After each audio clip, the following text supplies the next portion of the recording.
isn't this draining on you hearing about this every year? Well, I understand the position that I find myself into. So I mean, it can be a little draining. It's not ideal, but you know, I also accept it. I accept where I am. I accept the circumstances that that the team is in, so I'm not. No, I'm not upset about it. It's just the way it is. So the future is uncertain. There's no doubt about it. There's a possibility that I could be gone, and there's a possibility that I could stay. I don't know the exact percentages of it, but I'm prepared for either way. I mean, like I said, I understand the challenges that the franchise is facing, the decisions that they have to make in order to keep the team in the direction that they want to, looking at the present and the future, and also understanding the business side of it. So it's a lot going on, and like I said, I wish things were a little simpler, but they're not. So we'll see how it plays out, and we'll just have to, I guess, wait and see a little bit. Did you and Mitch discuss that today? Yeah, we did. Yeah, we went over it, and we pretty much said and shared that was the case. Couldn't really tell me that, hey, you know, it's thanks for everything you've done, and you're more likely going to be gone, or no, you don't worry about it. You're going to stay here. We're going to make it happen. So it's yeah, which is expected to be expected, which I appreciate. I appreciate Mitch's honesty and everything that he's done and the franchise has done for the last 2 years to keep me here and have me on the team. And there's been some 2 difficult years for different reasons, but I think we stuck together, we fought through it, and we did the best we could. When did you reconcile? So that would lead some to believe that in the back of your mind you are preparing for it. Well, like I said, I'm prepared for anything. Well, I'm not anything, but I'm prepared for the possibilities that are on the table. So we'll see. We'll see what happens. I mean, I'm talking in past because that's what has happened. Now we're in the present. Now we deal with the present, and the future is uncertain. So that's why. Nothing. Not that I'm assuming that I'm definitely gone. When did you start to reconcile that you might not be back here? Oh, I haven't really thought about it too much. I was focused on playing hard, on playing my best, on taking care of my body, and helping the team as much as I could during this last stretch. I think we finished strong. Unfortunately, the playoffs, we came up pretty short against San Antonio.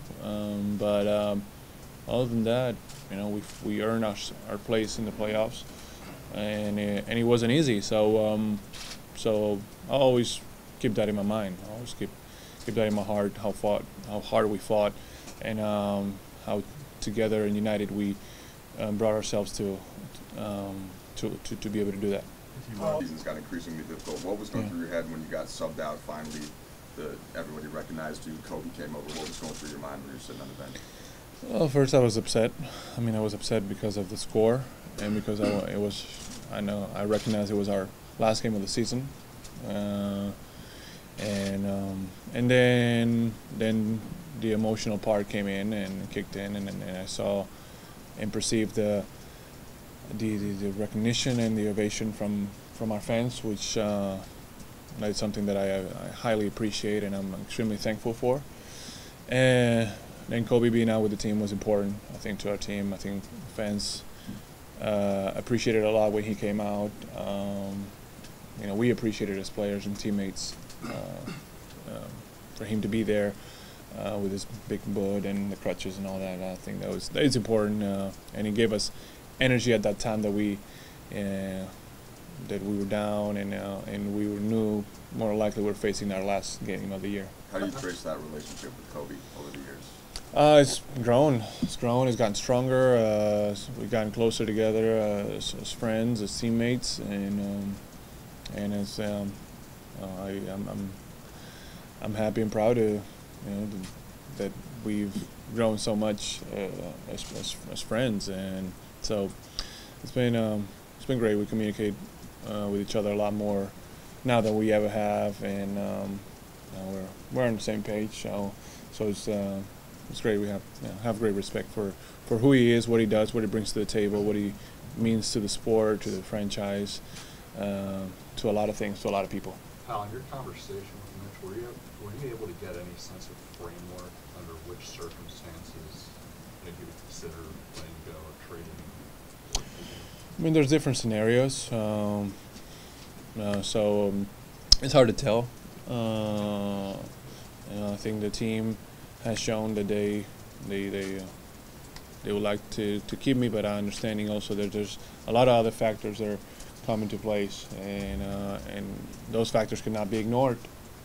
So it was. I think it's still early. I think Mitch still has to talk to ownership. Ownership now needs to make a lot of decisions and go from there. So there was no rush on my part.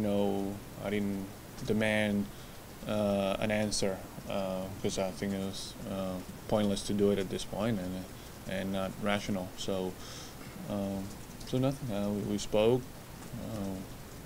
for a while, and that was it. How much more clarity do you think you would need in terms of how you're used if you do come back next year? Right. Presumably the same coach and the same system. How much would have to change in terms of from your perspective and how you're used? I think we've finished the year a lot happier of how I was placed on the court and how I was used, and I think my productivity shows that.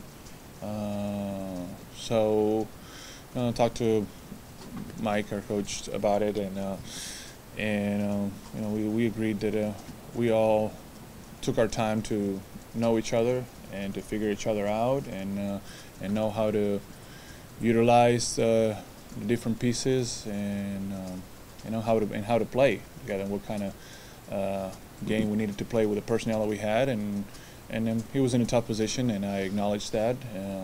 So nothing to regret from that part, but I would like to, obviously, as any player would, like to be utilized the right way, so I can maximize what I bring to the table, and I think I can help the team be better. How much did your experience here change after the failed deal with Houston? How much, what? How much did your experience here change after that failed deal with Houston? Was that kind of like a turning point where? Well, that was. I don't know about turning point, but it was definitely a point where I was pretty much gone, and something happened, and the deal was stopped by the NBA, which is pretty random, right? And then all of a sudden I was still here. So from that point on, I was just, as I try to do with my life, I was just trying to take advantage of every day and do my best, continue to be a good professional, a good teammate, do what I had to do, even though it was hard because in the back of my mind, it was pretty emotional. There was a lot going on. I mean, it puts you on edge a little bit. And then because the uncertainty didn't stop. I mean, I knew the reality. The reality is that they were exploring, and I was the piece to move. But I think I'm pretty proud of how I've been able to handle and manage those tough points and situations, and always try to keep my mind calm and don't lose my temper, and just continue to do my job and help and play well. So that's what I've been trying to do, and still I'm always consider myself a very privileged person. So I'm happy to be in the position that I am. Yeah, Kyle, you said Mitch talked to you about ownership, he had to talk to ownership. Yes. Who did he say ownership was? Well, Who Jim. did he say? Jeannie? Who did he say? Well, Jim and Jeannie. I think they're both considered right. I mean, Jim. What do you say to you? Did he specify that to you all? I think Jim is in charge of the basketball operations, and Jeannie is more on the business side, right? So I believe they both will have a say in it, and not in my particular case, but in every decision to be made from now on. But I think that's what Dr. Buss wanted and left in his will and his trust. So I think that's what's going to happen. Well, my knees have been an issue this year from the beginning to the end, and then I had to deal with my fascia, which I torn, and then I was able to come back, but I tried to come back as soon as I possibly could to help the team finish strong. But by doing that, also the soreness didn't go away, and it increased as I was playing more on it. So I'm going to go through several medical tests during the next couple of days to see what's the status of both of my tendons in the knees, the patellar tendons, and the arch, and then decide what kind of procedure, if any, or treatment and therapy I need to put myself through in order to get it better, heal, and so I'll hopefully next season I'll be in full strength. You talked about Fingers, I think it'll heal. We'll just splint it, and I don't think nothing surgical has to be done. you talked about how much you love the city, how much you love the organization. Yeah. Kobe's come out and said how much they need you. Yet knowing that you possibly could have played your last game, how tough is it for you to get that in? I mean, it's hard when you really think about it, but at the same time, there's certain things you can't control. So I appreciate Kobe's support. I know I support him all the way too, and it would be difficult. It would be difficult to if that was my last game, just because of what I feel about the team, about the city, about my time here, and my expectations that I could have for the future. Wanting to also get back to the top with this team.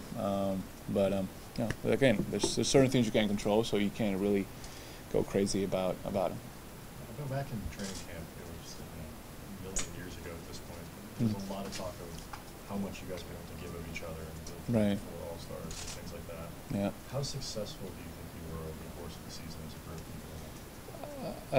I think at the beginning we probably struggled a little more because everybody wanted to assert themselves and establish themselves and make sure they got their role or their part established.